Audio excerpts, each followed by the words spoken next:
el mundo está pasando por una crisis de soledad, una crisis de sentido, y muchas personas que parece que llegaron a la cúspide de la montaña no son felices. Este libro que vamos a hablar hoy día va a dar una alternativa o una solución a ese problema. Y Pedro y yo vivimos dos versiones distintas de esta primera montaña que les queremos compartir.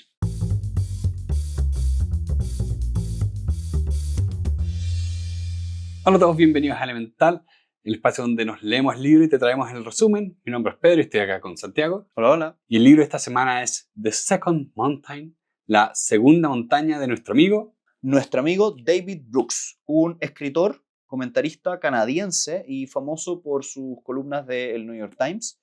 Y este y varios libros más, particularmente este libro viene de como segundo o otra como bestseller del primero que era The Road to Character, que lo hizo famoso antes de este libro. Sí, que ahora diría que es famoso por este, que le ha ido muy bien. Así que con eso partimos hablando. A ver, yo llegué a este libro porque lo leí como libros motivacionales, inspiracionales, como top sellers. ¿Ya? Y yo igual le tenía un poquito susto, ¿no? Dije como, va a ser muy bullshitty, va a tener mucha basura entre medio. Sé que a mí me pasó algo curioso ahora que me cuentas eso. Porque este libro, junto con otros dos, los pusimos en el Instagram, en el Patreon, para que la gente votara de cuál quieren que veamos. Y yo dije al tiro, todos van a querer el Just Keep Buying, porque es de finanzas. Y lo que sacó más votos fue este. Y yo quedé como, ¿por qué? Es famosillo. Y ahí me di cuenta eso. Ahora me doy cuenta que, claro, es famoso como el libro motivacional. Ahora, no sé si la palabra es motivacional, creo que su tesis es más filosófica que motivacional. Este es un libro filosófico. Sí, es como filosofía, o sea, filosofía entendido como el arte de pensar, no como el arte de hacer un libro que te quieres matar con él. Y sobre todo porque es una mezcla entre filosofía, análisis de sociedad, medio moral, sociológico, sí. Bien moral. O sea, él mismo plantea el tema de que hay un tema moral. Sí, pues una ecología moral. Sí. A mí me gustó bastante porque me hizo reflexionar harto sobre la sociedad en que estamos viviendo y mi lugar en la sociedad. Porque a mí me pasa mucho que este tipo de libros te invitan a hacer cosas sociales, te invitan a ir un poco más allá de solamente realizarse uno mismo. Claro. Y me pasó un poco que yo igual, en cierto sentido, vivía ciertas crisis que hablaba este libro, porque como te acordás que el libro, para los que no lo han visto todavía, habla de que existen, como a grandes rasgos, dos grandes montañas. La primera montaña es el éxito entendido como en términos modernos. El éxito en lo material, el éxito desde un punto de vista de tu currículum. Sí, es bien individualista. El éxito entendido como tengo la casa más grande y tengo el mejor título en una oficina. Pero ya dice, oye, las personas que llegan a ese punto se dan cuenta por distintos motivos que pasan por que no es suficiente y caen en una crisis. Y viven esta crisis de identidad, de propósito, etc. Y después suben lo que él llama la segunda montaña, que es más alta y que tiene que ver con un propósito social, Sí. no individual. Entonces, yo siento que yo he pasado muchas veces por esa crisis. Yeah. Como que me he sentido muchas veces en la cima de la primera montaña, el éxito en lo financiero, el éxito en lo laboral, el éxito en muchos ámbitos, por ejemplo, en la fama, el éxito en Instagram. Ya, llegué arriba, pero siempre he visto como el vacío y la crisis de esto no es realmente la montaña que hay que subir. Sí, porque todas estas cosas que estás mencionando tienen el problema de que no se hacen rara vez se hace la pregunta de ¿cuándo es suficiente? Sí. Y la respuesta para muchos es nunca es suficiente. Nunca es suficiente fama, ni dinero, ni gloria. Pero caché que ahí yo creo que está la gracia de este libro, porque Sí. Viniendo desde una persona que ha obtenido cierto grado de fama, cierto grado de dinero, yo te diría que la gente que dice eso, que el dinero no es suficiente, la fama no es suficiente, se quedan un poco con una caricatura, ¿eh? Porque yo conozco mucha gente con muchísimo dinero que tiene la crisis. Conozco mucha gente muy famosa con la crisis. Entonces, es que te lo plantearía así. La crisis viene porque todas estas cosas, pues, usemos fama, no te llenan realmente, tienes este precipicio que él menciona. Entonces, está esa sensación de, la fama no me llenó, quizás necesito más fama. Mi punto Creo es que ese es el error que se comete. es que mi punto es ese, mi punto es ese. Hay una frase muy buena de Jim Carrey que dice como, me encantaría que todas las personas tuvieran todo el dinero y toda la fama que desean para darse cuenta que eso realmente no te hace feliz. Claro. Mi punto es que me da la impresión de que la frase el dinero no es suficiente, la fama no es suficiente, viene de personas que todavía no han obtenido la fama y no han obtenido el dinero. No, Y es que que miran yo, desde afuera y dicen, pero este gallo quiere más. Y en realidad tú hablas con esa persona y te das cuenta que está en la crisis. Dice, esto por acá no iba la cosa. es que es que te lo pondré al revés. Porque también viene un poco de la observación de este mismo autor que habla de esta crisis se genera un poco porque la sociedad se ha individualizado y se ha llevado a tal extremo que si bien tú puedes decir como, oye, puede que esa persona te diga que no, el dinero no era lo que me hacía feliz, hay mucha gente que opera de esa forma, de que realmente, o sea, lo que hablábamos de esta gente que era millonaria y hace una estafa piramidal. Sí, pero Eh, esos en- son los outliers, no, son no, los pero casos a como lo que más voy, famosos nomás. pero hay gente que opera de todas formas de esa forma, donde eres famoso y igual haces una cosa para buscar más fama, que yo diría que ocurre por esta crisis que menciona el libro, de llegaste a la cumbre de la montaña, no te llenó lo que tú pusiste ahí y eh, en vez de buscar como lo que pone acá, esta segunda montaña que tiene que ver más con una visión más social, más colectiva, como que la expresión en inglés es double down. Sí. Hacen eso dicen, no, no, no, acá tiene que estar mi felicidad y se Ya, ensalzan. ya, pero yo creo que no estáis entendiendo mi punto. Mi punto es distinto. Mi punto es, me da la impresión de que de un grupo de 100 personas que obtienen fama, existe un segmento de personas que son los que tú dices, que ante la situación y ante la crisis dicen voy a buscar aún más fama. Sí. Pero me da la impresión, en base a una muestra muy pequeña, que es la muestra de personas que conozco nomás, de que el gran porcentaje de personas está al otro lado. Es Ya. decir, que dicen, ¿sabéis qué? No era por aquí y se van hacia otro lugar. ¿Y por qué te lo digo de esa forma? Porque déjame dar un ejemplo concreto. Muchas veces veo personas que alcanzaron la fama y después como que desaparecieron. Mm. Y tú decís, ¿pero por qué desaparecieron? Porque se fueron para otro lado. Y lo he visto en el mundo del dinero acá en Chile, por lo menos, que todas las familias con mucha riqueza que conozco, me he fijado que han pasado por esto, de que llegan arriba Ajá. y se van hacia el lado, buscan hacer una sociedad, una fundación, lo que sea. Y el grueso de los ya muy multimillonarios que he visto, todos ya saltaron a tenemos que salir al otro. Pero algunos pocos contados son los que no, yo quiero ser más rico, más rico, más rico. El problema es que esos Eso se llevan la mayoría de la atención. se llevan la atención. Entonces, eso es lo que lo que me da la impresión. Sí, te entiendo ahí. El punto es que me gustó harto este libro para ponernos un poco en tela de juicio en la sociedad en que vivimos.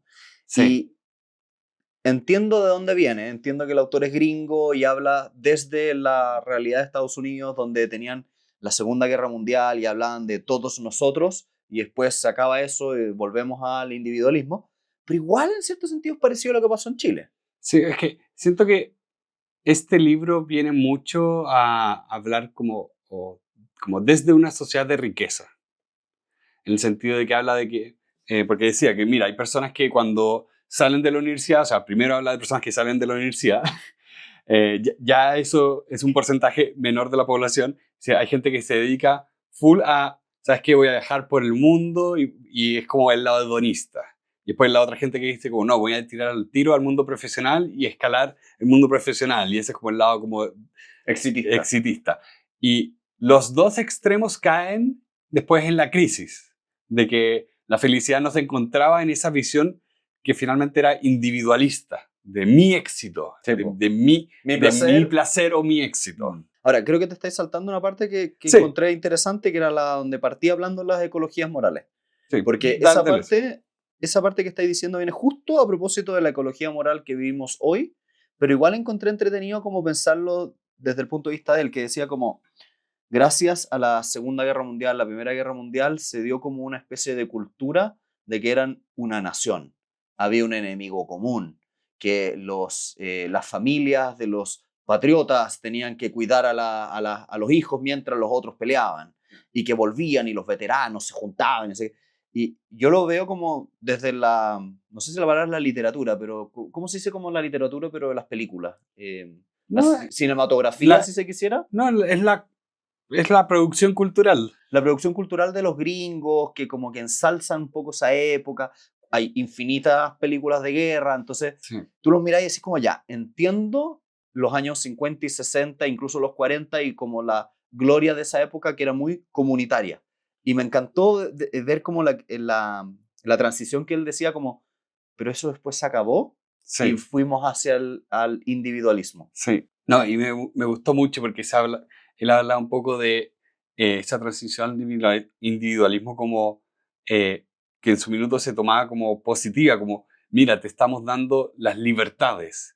Somos la sociedad de las libertades y tú tienes la libertad de ser quien sea, hacer lo que sea. Cuando antes era un poco de, tu papá era panadero, tú vas a ser el otro panadero. O en esta familia se hace esto. Que, ¿sabéis que yo siento, ahora que lo estamos diciendo en voz alta, que en Chile todavía existen ciertos como líneas familiares que siguen un poco esa tradición? Sí, Estoy particularmente pensando en los médicos y en los abogados y en los ingenieros.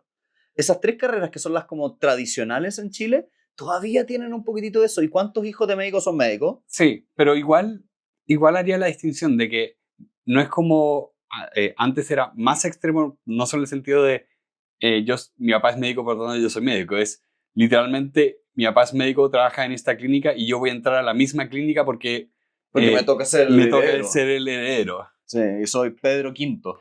Claro.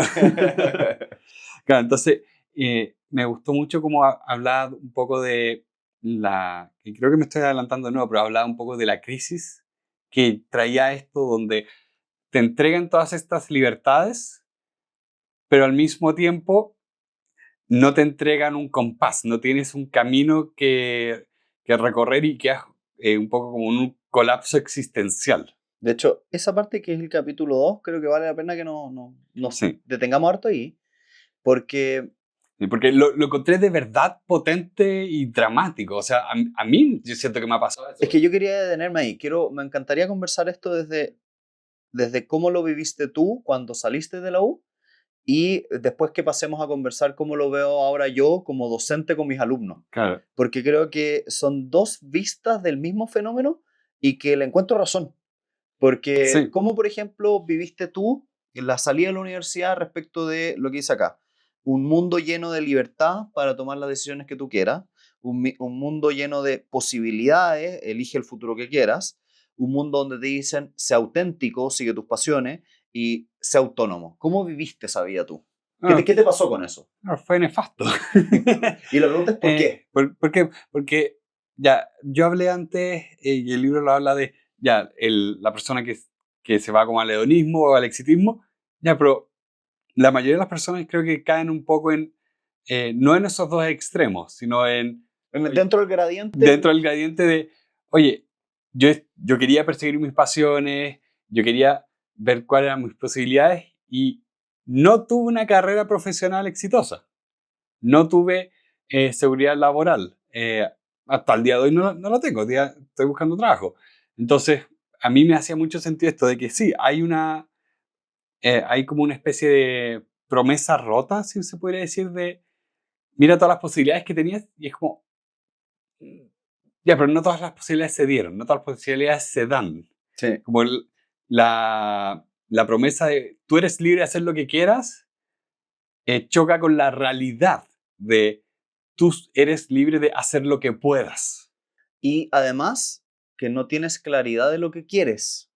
Porque mirándolo ya Sí, retrospectivamente, nosotros salimos de la universidad hace más de 10 años.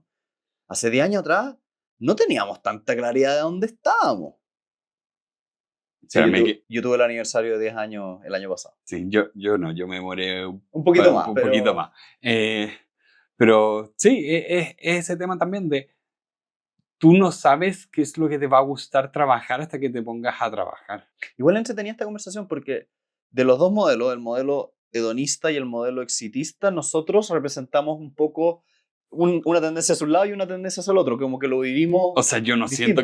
siento que disfruté el hedonismo como para decir que eso me representa. Pero seamos claros con el pasado. Tú acuérdate que por lo menos en el primer periodo de buscar pega, tú sí fuiste a, yo quiero buscar algo que auténticamente me guste. Sí. Yo quiero ser libre para encontrar las oportunidades que resuenen con mis talentos. Sí. Estaba mucho ese discurso instalado Sí. en el Pedro joven de cuando partimos el podcast. Sí, sí, definitivamente. De hecho, vayan a ver al Pedro del podcast en el episodio 1.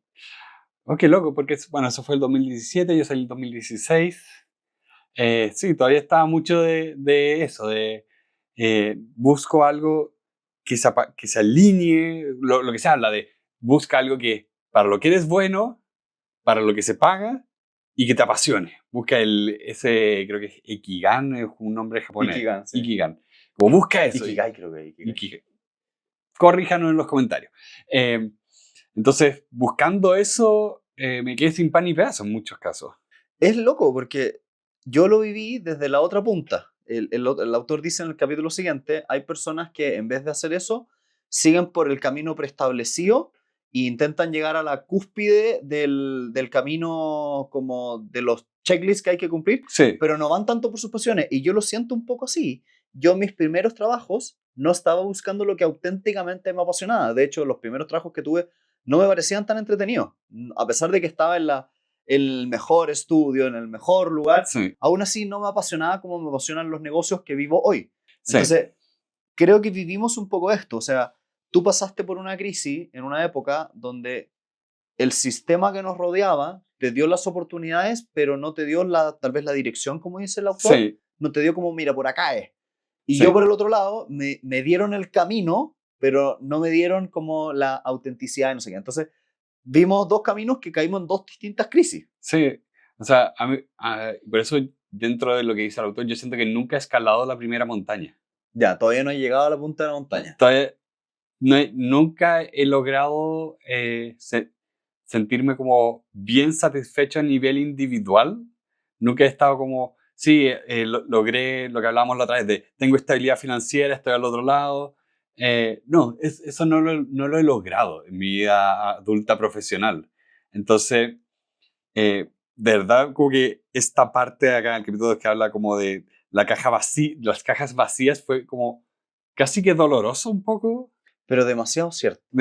Pero demasiado cierto. O sea, yo creo que este libro de verdad tiene una capacidad para analizar como la crisis que ya es bien particular de un segmento de personas. Como yo insisto que creo que este libro habla de una sociedad de abundancia. Sí, es para ciertos tipos de personas. Para ciertos tipos de personas. Pero, la observación es tan clara y tan buena que lo aplaudo. De hecho, hay una frase que estoy leyendo acá en mi resumen, como te ayuda saber que puedes hacer lo que sea que quieras hacer, o eso en realidad te pone presión, Sí. te hace sentir apretado. Ay, pero si puedo hacer todo, ¿por qué no lo estoy haciendo? Claro. ¿Por qué no estoy viviendo esta vida de mis sueños? Bueno, yo hablaba con un amigo mutuo que tenemos la otra vez que le decía que a él le pasa un poco con su familia, con sus padres, específicamente que cuando conversa ellos todavía tienen esta mentalidad como de, mira, tú tuviste todas estas libertades son buenas, positivas, son sí. positivas, son buenas, como, y él un poco le toca un poco al contrastar o discutir con ellos como de la realidad de no, yo puedo hacer lo que puedo realmente, no todo lo que quiero.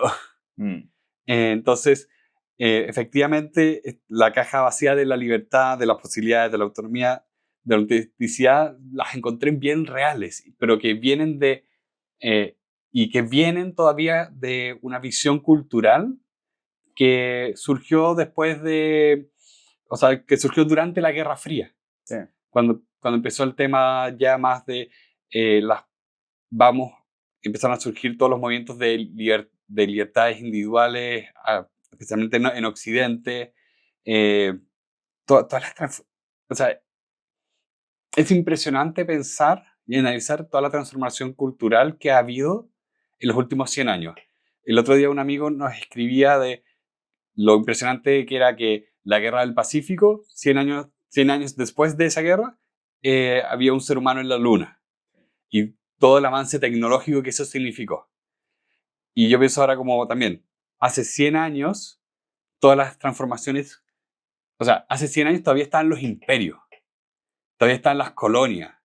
O sea, el imperialismo empezó a el imperialismo y el colonialismo empezó a fragmentarse con la Primera Guerra Mundial. Eso es el 1914 a 18. Hace 110 años atrás. Casi 110 años más recién empezaron a colapsar los grandes imperios.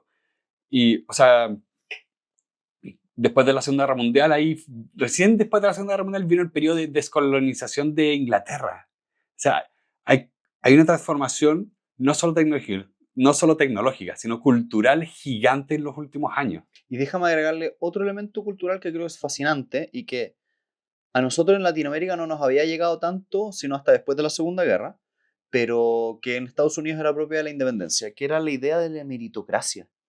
Si tú lo pensáis, de la llegada de Estados Unidos como potencia independiente de Inglaterra, es decir, con la independencia de Estados Unidos, viene asociado a un lema, a si tú haces el esfuerzo, vas a obtener los resultados que tú quieras, el sueño americano. El sueño americano. Y que con la llegada de los 50, 60 se populariza, yo creo que a nivel mundial, por Hollywood, que empezó ya a ser en verdad una cuestión bien una potencia cultural. Y que como que se empezaba a pensar la idea de que si tú te esfuerzas, lo vas a obtener. Y es bien curioso porque eso es un arma de doble filo. Porque si tú lo pensáis, y yo creo que tiene que ver mucho con esto, de si es que mis esfuerzos son el único predictor de mi éxito y yo no tengo éxito, quiere decir que no me esforcé lo suficiente y es mi culpa. Y eso Por lo tanto, yo me siento culposo si soy no lo suficientemente rico que quería, no lo suficientemente famoso, no lo suficientemente bonito, exitoso, etc. Y también te crea una mirada muy tóxica. Yo vi una charla de el autor del libro de Justicia. Tiene un libro que quiero leer, te lo he mencionado, creo. Sí, de hecho lo tengo acá. Que habla de la tiranía de la meritocracia. Sí, lo tengo por ahí. Bueno, por ahí. Ahí ¿Ya lo leíste? Leí un pedazo y todavía no lo he terminado. Ya, pero ahí habla un poco de eso. Espérate. Entonces, ¿por qué lo quiero poner? Porque tú usaste una frase que encuentro que engloba esto. Este amigo en común, que ya sabemos quién es, decía, yo estoy haciendo lo que puedo. Y eso es una forma de decir, ojo, no está dentro de mi control. Entonces, tu contexto puede haber modificado muchísimo tus oportunidades. Sí. Y hay que, no podemos ser ciegos a eso. Es como decir como que fuera irrelevante donde naces. Sí. No lo es. O sea, por ejemplo, ahora que yo he estado buscando trabajo y me he asistido con gente que se dedica al headhunting y todo eso, ellos mismos te dicen, hay cosas que tú no puedes controlar. Tú no puedes controlar, por ejemplo, que te contraten o no, pero puedes controlar la cantidad de postulaciones que haces. Entonces, concéntrate en eso que puedes controlar. Pero si tú tienes esta idea de que es una meritocracia perfecta, también envenena un poco tu visión del resto, encuentro. Y de ti mismo. O sea, es que yo pienso, si tú eres alguien que ni siquiera tienes que ser muy exitoso, pero tú dices, si la meritocracia es perfecta, yo estoy donde tengo que estar. Y las otras personas están donde tienen que estar también. Y es una mirada muy rígida después de la sociedad. Como, no, si esta persona le ha ido mal, se lo merece. Y ahí va desde lo que habla este libro, de que es una cuestión individual. Y es completamente, yo creo que es errado pensar que el éxito de una persona es individual. Hay otro libro, está acá, que es de Gladwell, que se llama Outliers, que está por ahí. Sí. Que habla de... Está ahí en el librero. Por aquí en el librero, que no lo encuentro. Bueno, hay un libro de Malcolm Gladwell que habla de Outliers y habla del caso de Steve Jobs, Bill Gates, etc. Y él dice, ojo, sí, estas personas eran excepcionales, pero también las circunstancias históricas en las cuales ellos estaban haciendo cosas eran excepcionales. Y dado el caso de Bill Gates, decía, Bill Gates tenía una cosa que era única en el mundo en ese momento. Él era de los pocos individuos en el planeta que eran estudiantes, que su colegio tenía un convenio con una universidad que tenía computadores, que era una cosa carísima y rarísima, y que además le daban la oportunidad a un estudiante de ir y hacer cosas en el verano, etc. O sea, Eso en el planeta, no había otro lugar que tuviera eso. sí. O sea, no me acuerdo si fue él o fue Jobs o uno de esos, porque también es importante recordar que siempre Bill Gates y Steve Jobs fundaron sus empresas con otras personas Sí. y fueron a la empresa que inventó el computador real. Creo que era IBM, ¿no? No IBM, ¿No? creo que era Xerox, que hace ¿Ya? impresora, y ellos habían inventado el computador. Y los lo miran como, ¿y esto qué es? No, esto alguien de la oficina lo inventó. ¿Y qué hacen con eso? Nada. Porque no es nuestro negocio hacer esto. No. El mismo caso después que pasó con Kodak de la cámara digital. Kodak inventa la cámara digital y no hace nada con ella porque el negocio no era vender rollos. Entonces, esta gente va y ve y mira como, oye, esta es la invención del futuro.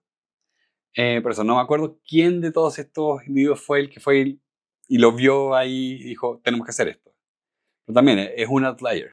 Sí. Y pasemos hacia el otro lado, porque hemos hablado mucho de la persona que recibió las cajas vacías y se ha encontrado con el vacío existencial.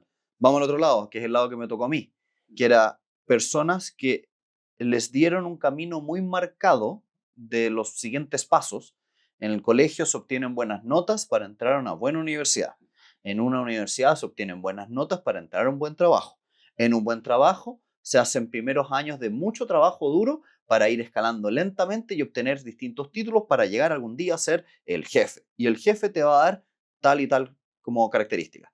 Y lo que me encanta de este libro, que decía, ojo, porque cuando defines tu identidad en base a un título laboral, vas a estar constantemente comparándote con el resto. Sí. Y eso te va a traer constantemente a sentir que nunca es suficiente, sentir que tienes que estar en otro lugar, sentir que quieres cambiar. Y lamentablemente nunca te sientes lleno. Y siempre estás buscando el siguiente paso, el siguiente paso, el siguiente paso, el Sí. siguiente paso. No, y también habla te genera un nivel de inseguridad que a veces cae en, no sé, cosas tan ridículas como, o sea, el otro día eh, vi la noticia eh, que, no sé si tú la viste, pero que en un momento Elon Musk dijo que era como el séptimo mejor jugador de Diablo 4 del mundo.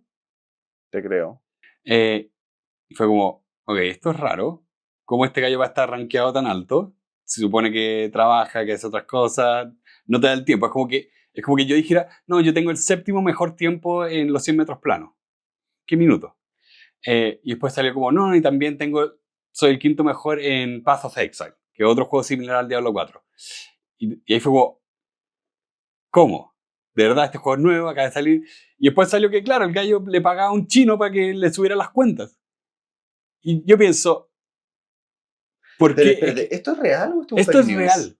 No, esto es real. Y por eso digo, como, ¿qué nivel de inseguridad tienes que tener para ser el hombre más rico del mundo y mentir de que juegas Diablo 4? Suena fake, pero te creo. No, de verdad pasó. Por eso digo, cuando yo me enteré por Osvaldo, que dijo, ¿viste esto? Y yo como, no veo este tipo de noticias, ¿qué pasa acá? Y fue como, y por eso me llamó la atención esto del insecure overachiever, como gente que tiene éxito, logra muchas cosas y aún así tiene que inventar tonteras. Como, ¿por qué tienes que hacer estas cosas realmente? Eso es lo que a mí me llamó la atención de esta parte, como de como a pesar del éxito, como no aprendiste a estar como, no sé si tranquilo contigo mismo o de dónde viene la cosa, pero cómo se genera una inseguridad. Ya, pero yo creo que esos son nuevamente casos No, de es un outliers. outlier, pero Y estoy el pobre hablando de Elon como que se rayó. Como él que se rayó. pasó a ser como el héroe, pasó a ser el villano. Como que algo Sí, pasó ahí algo entre pasó ahí. medio. Algo pasó ahí, pero yo quería hablar un poco, quería ejemplificar eso, esa inseguridad de alguien que tiene éxito, que, que encontró el éxito en la primera montaña, pero no le trajo como una paz interior para decir como, estoy bien. Ya, pero nuevamente creo que estamos quedándonos con los outliers. Creo que el común de los mortales es una persona que trabaja en una empresa grande, en mi caso en un estudio jurídico grande, y que ha llegado a la punta del escalafón como laboral y se siente vacío. Y hay muchos de esos. Y esos sienten lo que habla el autor como los distintos tipos de crisis. Sí, y Crisis de viene el valle. finalidad y lo que sea. Y me gustó la caracterización de las crisis, como puedes tener una crisis caminante o una dormida, como Sí. sigues trabajando, sigues haciendo lo mismo, pero eres miserable, o una crisis como, es la caminante, o una crisis dormida, que es como llegas a tu casa a dormir y ver Netflix, y no quieres hacer nada con tu vida, y Sí. aún así estás con una crisis. Me gustó mucho la crisis dormida, porque siento que es un poco... estoy tratando de acordarme el nombre del libro, que era como Entretenernos hasta la muerte, que hablaba también un poco de cómo en la sociedad tenemos esto donde somos miserables. Ahí está ese libro. Ahí está, ¿cómo se llama?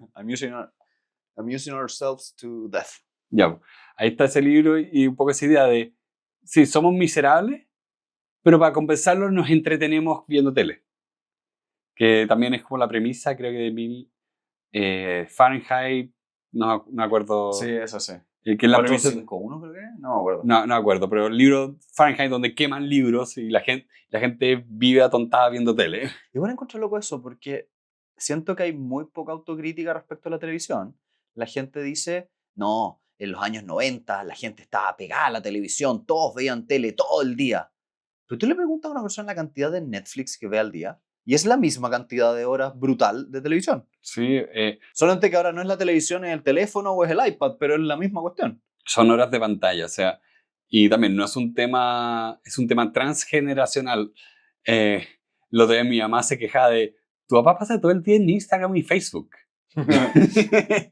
Este no es un tema solo de la gente joven pegada a las pantallas, estamos pegados a nuestras fuentes de entretenimiento e ignoramos nuestros problemas reales. Fíjate que eso trae asociado temas nada que ver, que voy a hacer una pequeña digresión y me voy a ir hacia un lado, pero... ¿Tú?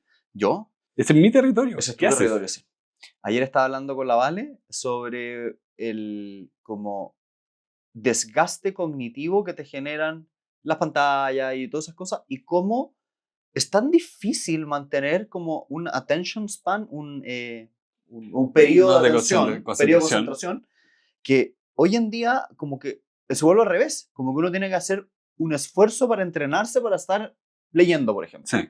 Y de hecho me di cuenta de esto hace un tiempo y a propósito de viajé a la India, para la gente que no sabe, cuando volví a la India dije ya, voy a tomarme 15 minutos diarios donde voy a poner un timer y no voy a mirar el teléfono en la mañana, sino que voy a leer tranquilamente.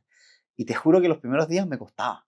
Avanzaba 2-3 minutos y como tenía tenía que ver el teléfono. Pero ya como que iba volviendo a obtener el attention span que uno necesita. Y yo hoy en día creo que es un superpoder poder sentarse a hacer algo 1 hora sin distraerse. Sí, o sea, o también el estar simplemente como me eché en el sofá a descansar y no estaba haciendo nada. No estaba en el teléfono, ni el iPad, ni nada. Estaba viendo el techo. Ni siquiera meditando, pero estar así 5 minutos como aburriéndote, no pasa. No. No pasa que dejes que tu cerebro se aburra y empiece a funcionar. Yo le he agarrado cariño a trotar, porque aunque suena paradójico lo que te voy a decir, cuando troto, una de dos, o voy con la Vale y vamos conversando y es 1 hora de conversación, o me voy solo en silencio, pensando. Porque, digamos las cosas como son, no soy un corredor competitivo, ni estoy muriéndome por el deporte, sino que troto tranquilo, pero lo suficientemente bien como para ir pensando, relajado. Y es, no sé, 1 hora de meditación, entre comillas. Porque objetivamente hablando no puedo mirar un reloj, no puedo mirar el teléfono, el reloj, no, nada, no puedo, estoy corriendo nomás. Entonces, es muy como terapéutico. Pero bueno, volviendo pero bueno es el cue, que para los que nos conocen hace como muchos años, es el cue para volver al libro. Después están como las otras crisis más colectivas. O sea, que vienen como de estas crisis individuales, pero son colectivas y me gustaron mucho también, porque hablaba de la crisis de la soledad, que yo creo que esa es de las epidemias, como las epidemias modernas. Yo creo que la que me llama mucho la atención, la de la soledad y la del tribalismo. La crisis de la soledad, estoy de acuerdo contigo. O sea, que estemos viendo en el mundo los niveles de drogadicción, alcoholismo, suicidio que tenemos hoy es porque tenemos una sociedad donde hay poco como red de apoyo. Me gustó mucho, mucho, que lo decía un poquito más adelante a propósito de otra cosa, pero el caso de esta, decía, yo hablé con una persona que era una mujer joven con un hijo pequeño y que por algún motivo ella había tomado la decisión de irse a una pieza mientras el hijo pequeño estaba en otro lado, volvió a la pieza y el niño no estaba. Entonces no lo vio, salió a buscarlo a toda la casa, no lo encontró, salió a la puerta y se puso a gritar en el vecindario como se perdió no sé quién, ayuda, y nadie salió. Corrió todo el vecindario, salió buscando al niño que había desaparecido, que alguien se lo había raptado, y eventualmente logró volver a la casa y el niño se había escondido porque estaba jugando a la escondida y no lo habían podido pillar. Claro, Pero el punto es que lo que era fascinante no era que el niño se haya escondido, es que nadie salió. es que nadie salió. Y lo más brutal era la conversación del día siguiente, que ella iba caminando al trabajo, se encontraba con un vecino y el vecino le preguntaba, oye, pero ¿por qué estuviste gritando ayer en la tarde? Y era como, porque mi hijo se perdió y tú no saliste. Y creo que es demasiado cierto con nuestra cultura moderna. Y lo pienso como en la desconfianza que hay en la calle. Tú, si vas en el automóvil y ves un auto parado con un problema, ¿te detienes a ayudarlo? Yo me la pienso dos veces, Sí. porque ya me han metido en la cabeza de que puede ser una trampa y me van a asaltar. O un ejemplo más, incluso más cotidiano. ¿Cómo se llaman tus vecinos? No tengo idea. Fuera de Nico, que lo conocemos del colegio, Sí. que vive al lado. Pero los otros dos lados no Los tengo otros idea dos es quiénes son como, ya. ¿quiénes son? No conocemos ni a nuestros vecinos. Sí. Y eso es brutal porque habla de una cultura que perdió algo. O sea, yo creo que tú fuiste el que me lo comentó, o este amigo en común que tenemos, que hablaba de que él recordaba con muy buenos ojos. Ah, no, fue él. Me decía que él recordaba con muy buenos ojos cuando éramos pequeños, íbamos al condominio de uno de nuestros compañeros de colegio y Sí, en el condominio todos los niños se conocían y sí. jugaban juntos. Y ahora que lo pienso, eso ya no lo vivimos, no tenemos condominios. No, o sea, los edificios tienen espacios comunes, pero no los usa la comunidad. No. Yo ahora que me cambié de departamento ya hace unos años, eh, estoy feliz de que tengo muchas personas a distancias muy cortas. Antes, todo me quedaba tan lejos que de verdad era como, bueno, me paso en mi casa. O sea, ahora que mis papás se cambiaron a mi misma comuna, los veo mucho más. Porque puedo ir caminando a verlos. Me demoro ya media hora caminando, Pero pero puedo. es razonable. Es muy razonable media hora caminando. Eh, Y por el otro lado, la otra crisis, que es la del tribalismo, es Sí, fascinante. Porque me gustó la diferencia entre comunidad y tribu, y sí, tribalismo. Que creo que es muy propia de él, es una definición, me da la impresión de que no es muy textual, como que es una forma que él llamó la diferencia, sí. Pero me hace pero sentido pensando también lo que me encantó. veíamos con que Ken Robinson. Que Ken Robinson hablaba de la importancia de tu grupo de gente donde te apoyas, donde hay comunidad. Sí. Ken Robinson hablaba de la comunidad positiva. El tema es que me gustó mucho el distingamos la idea de las tribus de las comunidades. Las comunidades son grupos de personas que están en torno a un fin común, algo positivo. Sí, En cambio, las tribus, y aquí es donde lo encuentro fascinante, son personas, me encantó esto, decía, la conexión está basada en el odio común hacia un otro. sí, Gira en torno a un enemigo, a una mentalidad basada en escasez.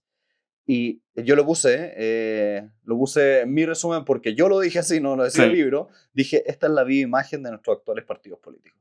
Yo veo nuestros partidos políticos y yo conversaba con un amigo que tengo, no, tú no lo conoces, pero tengo un amigo que va a ser diputado o se está postulando a diputado. Yo le decía, tú te pasas la gran mayoría de tu tiempo al aire, en radio, televisión, despotricando contra el otro partido, no dando propuestas, ideas o lo que sea. Y me decía, lamentablemente, esa es la forma de llegar hoy al poder. Como que es la forma por la cual la gente vota. Y decía, qué terrible que dónde quedaron esos estadistas antiguos que decían, vamos a transformar la educación en 50 años y va a Sí. ser un programa interpartidos y todos vamos a estar de acuerdo en No. crear todos estos colegios. No, aquí es, no, ese Tengo que colegio, hacerme del poder los próximos 4 años. y este colegio lo hizo el otro partido, así que por lo tanto tiene que ser malo. Hay que decir que es malo y de hecho tirémosle toda la caca que podamos.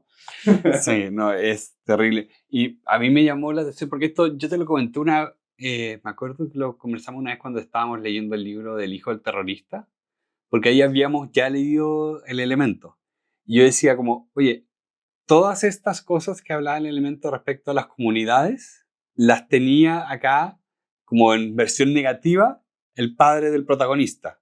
Como que acá lo ponen como las tribus, que me hace tanto sentido de, claro, cuando la gente busca propósito, busca comunidad y no la encuentra, a veces acepta la compañía de personas que son realmente tóxicas para ellos. O sea, hay tribus como que son infames, como ¿has escuchado de los incels? No, ¿qué es eso? Significa involuntary celibate, como célibe involuntario. Ya, Son hombres que se quejan de que nunca han tenido sexo. ya, Si quieren pasarlo mal, pueden googlearlos una tarde, pero es una tribu en todo el sentido que usa el autor de este libro. Es totalmente dañina para los propios miembros, porque no es una como red de apoyo de vamos, tú puedes. Es muy misógina, es un grupo, es una tribu completamente misógina. Como, sí, no, es culpa de las mujeres que tú nunca has tenido sexo, ya. pero tú eres una mierda también. Es muy, muy, muy negativa. ¿Por qué hemos llegado a esos puntos de internet, don Pedro? Porque sé que existen. ¿Cómo llegaste a eso? Pero digo, son infames. Hay cosas que yo me entero que existen. Es como, no sé, hay cosas que no quiero mencionar que sé que existen. Pedro, necesito que dejes de consumir ese tipo de contenido, no te hace bien. Hay cosas que me llegan. Cosas que me llegan. Así como que me llegan, pero bueno. Oye, y bajándolo a la solución. Ok, está la crisis, están las tribus, las personas no se encuentran a sí mismas felices viajando por el mundo, no se encuentran a sí mismas viajando en la escalera sí, la escalera laboral. Claro. ¿Ok? ¿Qué hacen al respecto? ¿Qué podemos hacer? Y aquí es donde yo encontré que a mí personalmente me tocó mucho el libro, a pesar de que el resumen me quedó medio corto porque sentí que las explicaciones eran más baratas, pero Sí, la idea era muy fuerte, la explicación no era lo suficientemente profunda como la primera, pero era la solución a esto, o la segunda gran montaña, es girar en torno a un compromiso hacia una vocación, una pareja, una familia, una filosofía, una fe o una comunidad. sí. Yo estoy de acuerdo contigo en tu observación de que siento que la parte 2, que es como la solución, era mucho más débil que el análisis del problema. Sí. Pero a mí me hace mucho sentido esto de enfoquémonos en algo fuera del individuo. Tienes que salirte de ti. O sea, vocaciones tienen que ver con la ayuda a los otros, tu relación con tu pareja, incluso las filosofías o la fe te pueden servir porque te hacen trabajar hacia los demás y eso es muy enriquecedor. Hay un podcast que me gusta mucho que se llama The Happiness Lab, que habla mucho de cosas que nos hacen felices y la psicología que hay detrás de eso. Y unas cosas que más resalta es como, oye, las personas somos realmente seres sociales. El enfocarnos en los demás nos hace muy felices y eso está estudiado. Y yo creo que para mí en lo particular, la segunda montaña es lo que me ha estado impulsando los últimos años, como la creación de comunidades. La razón por la cual hacemos este podcast o tengo redes sociales es por crear comunidad. La razón por la cual hago clases todas las semanas es por comunidad. La razón por la cual estoy acumulando dinero es para poder estar más tranquilo dedicándome a la comunidad. Porque no estoy acumulando dinero como para siempre, al infinito, como por tener un número más grande. No, siempre lo he pensado como una herramienta para tener libertad, para hacer esto que me gustaría dedicarle más tiempo y que es hacer cosas hacia la comunidad. Y ahí una cosa que yo aprendí es que no hay que esperar a la segunda montaña con los años. Eso te iba a Como, comentar.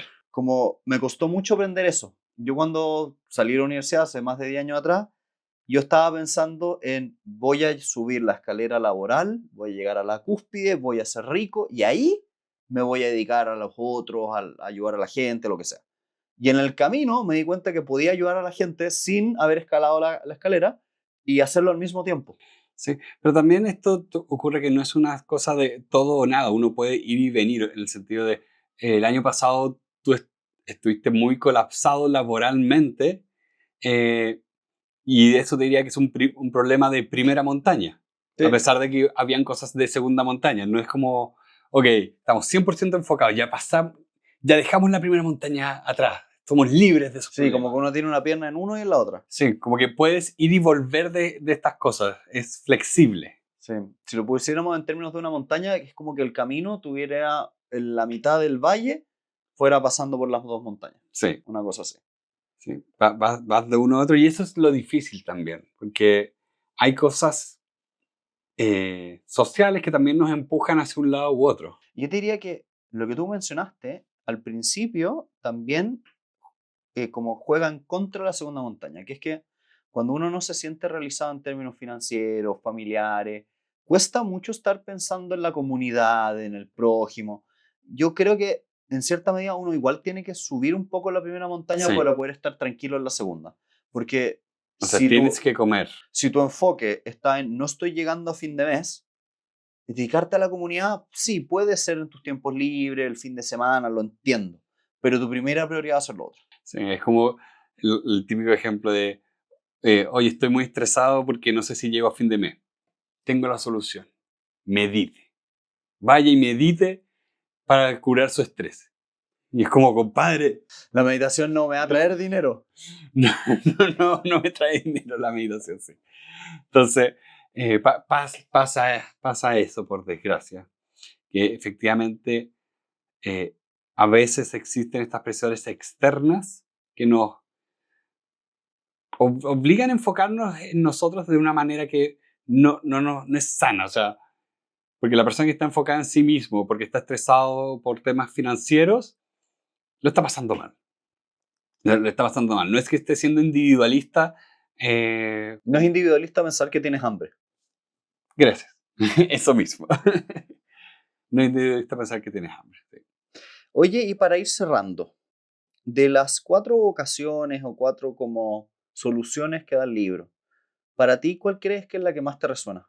El tema familiar. Me da la impresión, ¿o no? Yo Me creo da que tú la eres más de impresión. de esa línea. Sí, porque me pasa que No es que sean excluyentes, no es que sea pero excluyente, no, pero siento que es el más accionable en tu vida personal. en mi vida personal, como cuidar las relaciones familiares, cuidar las amistades, cuidar como el círculo cercano, tus conexiones cercanas. Siento que es importante y, entre comillas, más fácil de hacer que lo otro de voy a encontrar mi vocación O la comunidad. o la comunidad. O sea, siento que esa es la que puedes hacer a pesar de que las otras cosas estén malas. Sí. Yo en lo personal claramente soy más tirado hacia la comunidad. O sea, a mí lo que realmente me mueve el piso y me deja sin sueño el fin de semana y por la cual estoy un sábado haciendo este podcast es porque me mueve mucho la comunidad. Yo creo que también es un poco herencia, o sea, yo vengo, para los que saben, vengo de una familia que pasó por muchas crisis, todos peleados, todo muy Sí, mal, y, y he enfocado un poco mi tiempo en tener una sólida relación de pareja, en una sólida relación de pequeñas grupo selecto de familia y amigos, pero el fuerte de como mi vocación y lo que me mueve realmente así como de trascendencia es poder ayudar a la comunidad de alguna manera. sí. Y creo que, no, que es interesante porque al final del día para mí es la segunda montaña.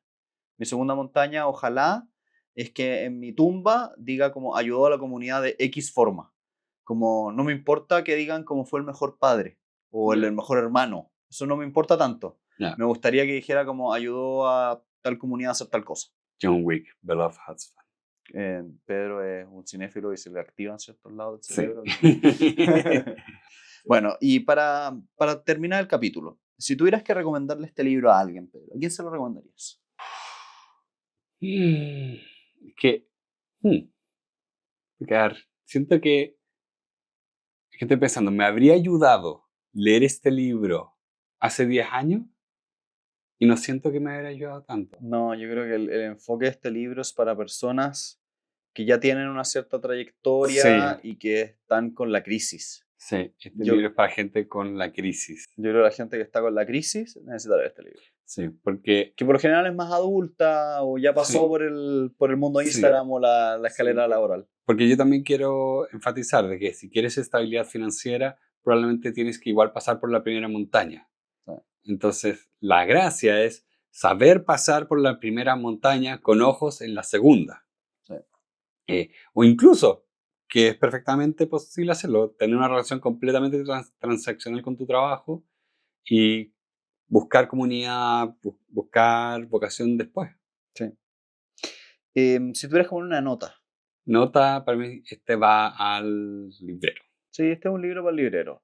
Es muy... Yo creo... Es que la primera mitad, a ver, deja ponerlo así, la primera mitad, la parte 1, para mí es develador. La encontré extraordinaria. Muy buena. Pero la segunda mitad no tanto. Entonces me baja el libro entero. ¿Cachai? Que yo siento que este libro se lo doy a una persona que en verdad está en la mitad de la crisis y le puede cambiar la vida. Sí. Es como... me estoy haciendo la caricatura. Cuarentón, con la crisis de los 40, llegó a la cúspide de la carrera laboral, tiene Sí. todo y está deprimido. Sí. Amigo, este es tu libro. Sí.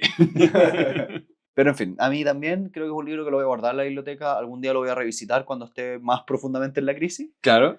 Pero tal vez no es tanto para nosotros. Sí. Igual, yo voy a, por ejemplo, tomar la parte de las cajas vacías y yo lo voy a empezar a hablar en la universidad. Sí. Creo que es bueno para mis alumnos que también se den cuenta de esta crisis que hay. Porque ellos la viven, pero no le han puesto nombre. Exacto. Entonces la crisis de las cajas vacías es muy interesante. Sí. Esa parte es la que pienso. Si lo hubiera leído antes, ¿habría tomado decisiones distintas cuando estaba buscando trabajo? Quizás sí. No sé. Bueno, y con eso llegamos al final de este episodio. Les queremos dar las gracias a todos por escucharnos después de 8 años, ¿llegamos? En abril. En abril van a ser 8 años. Casi 8 años. Sí, pero les damos gracias por aguantarnos no primeras, sino pequeñas vacaciones que tuvimos. Sí, pero ahora volvemos a publicar siempre. Y con el cariño que siempre les tenemos, la idea es traerles literatura de no ficción entretenida, que valga la pena y que los entusiasme tal vez a comprarse el libro si es que es para usted o para escuchar el siguiente capítulo. Sí. ¿Y qué emoji montaña? Sí. Si nos han escuchado hasta a este minuto y ustedes son de esos fieles seguidores que tenemos, dejen una montaña en cualquier lado. Puede ser en Instagram, TikTok, en YouTube, donde ustedes quieran. Pongan montañas por todos lados. Sí. Ahora por fin, hace varios meses, pero en Spotify uno puede responder a los comentarios ahora. Maravilloso. Sí, así que veo sus montañitas y les respondo montañas. Gracias a todos y nos vemos en el siguiente episodio. Adiós.